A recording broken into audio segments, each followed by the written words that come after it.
This isn't how I thought we were going to start the conversation when we called you and you said, "You bet, I'm coming in. Let's take some time." But because of what happened last night with Rupak Gandhi and what he spoke to his school board on, it's definitely out there as one of the topics today. So what the superintendent of the Fargo Public Schools said is, in the interest of children and the high rate of suicide, that he will not basically adhere to the law that you just signed, the legislation you just signed into law in regards to trans students. I want your thoughts on that. Well, first of all, I would just say that I'm in agreement about the concerns about youth suicide in North Dakota. I mean, this is something we should every adult should be concerned about that. And some of the statistics are alarming about that. And same with a lot of other things. We've got to really focus on our youth, particularly now when we've got, we're blessed we have so many youth. We're a young and growing state. But the controversy last night, all I know is what I've read in the article in the paper this morning. So I wasn't, I haven't seen transcripts, wasn't at the meeting, but just having read the paper, what was reported is there seems to be some confusion about the state law and some of the headlines I've seen about that law. And I just think before this thing completely blows up and everybody gets wound up, they should actually read the law. It's like a single page. The first section is an affirmation of free speech, neither, restrict or prohibit. I mean, it's not...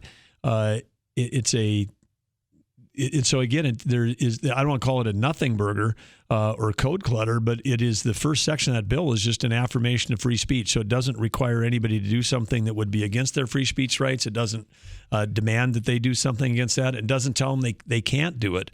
And so I'd say that's the first part. The second part is about involving parents, and there's nothing in this bill about outing students.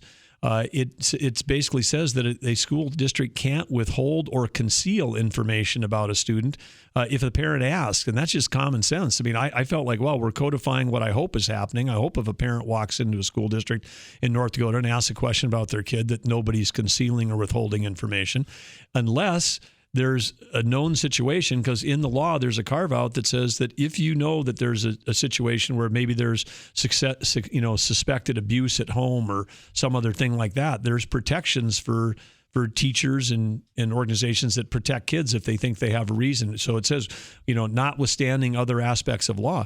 So this thing was basically, I felt, codifying what already goes on today in our schools and in our communities and in the relationship between parents and teachers and school districts. But so if they're saying that they're going to defy state law, I'm not sure what law they're actually defying, because I don't know what they'd be doing that's in defiance of free speech or in defiance of common sense. So I again would just want to understand, make sure that everybody's actually read what was signed and not the title of the bill, actually read the words themselves. Then why did we need it?